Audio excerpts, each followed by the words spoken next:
suivez l'actualité du jour. Et contrarie les joueurs qui ne comprennent pas les choix de leur président.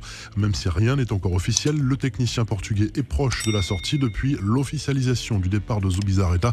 Le coach marseillais s'est entretenu avec certains cadres de l'équipe ces derniers jours pour les tenir au courant de la situation.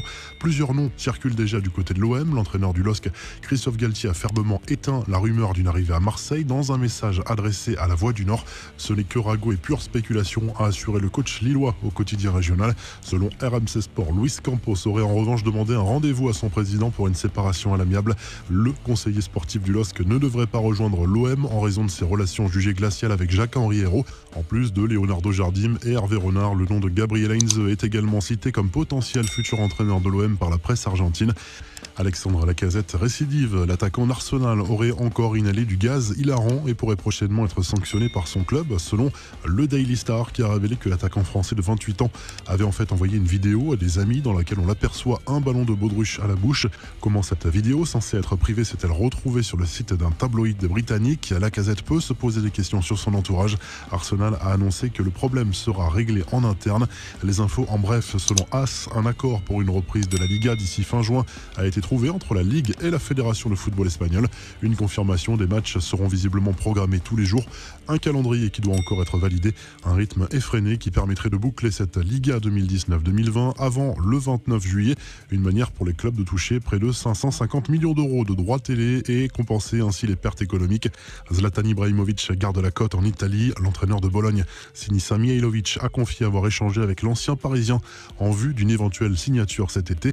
La tentation d'une fin de carrière en Suède n'est pas à exclure. Difficile en revanche d'imaginer un retour à Malmö, le club de ses débuts. Sa statue a été dégradée à de nombreuses reprises ces derniers mois à cause des investissements d'Ibrahimovic dans le club rival d'Hammarby. Selon un média suédois, la mairie de Malmö va d'ailleurs déplacer la statue qui était devant le stade du club pour la mettre dans un lieu plus discret.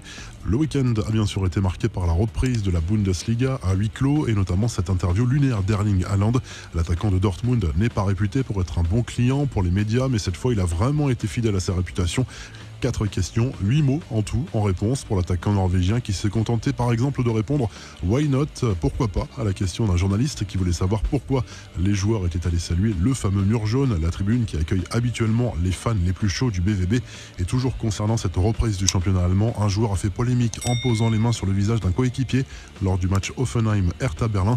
Il s'agit de Boyata, défenseur belge, qui a dû s'excuser sur les réseaux sociaux après avoir enfreint les règles de distanciation. Ce n'était pas un bisou, pas non plus une célébration, a assuré le joueur du Hertha qui explique avoir voulu donner une consigne à son coéquipier.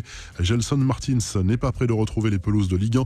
La FFF a décidé que dans le cas des joueurs sanctionnés d'une suspension, la période allant du 13 mars au 30 juin ne sera pas prise en compte dans la peine, compte tenu de l'arrêt des compétitions. Conséquence, le Monégasque, suspendu pour 6 mois depuis février, ne pourra pas rejouer avant le mois de novembre. Jean-Michel Aulas, encore lui, n'est pas du genre à lâcher prise. Dans une nouvelle lettre adressée dimanche à des parlementaires, le président de l'OL a répété son mécontentement face à l'arrêt définitif de la Ligue 1 et prévoit des pertes pouvant aller jusqu'à 900 millions d'euros pour le football français.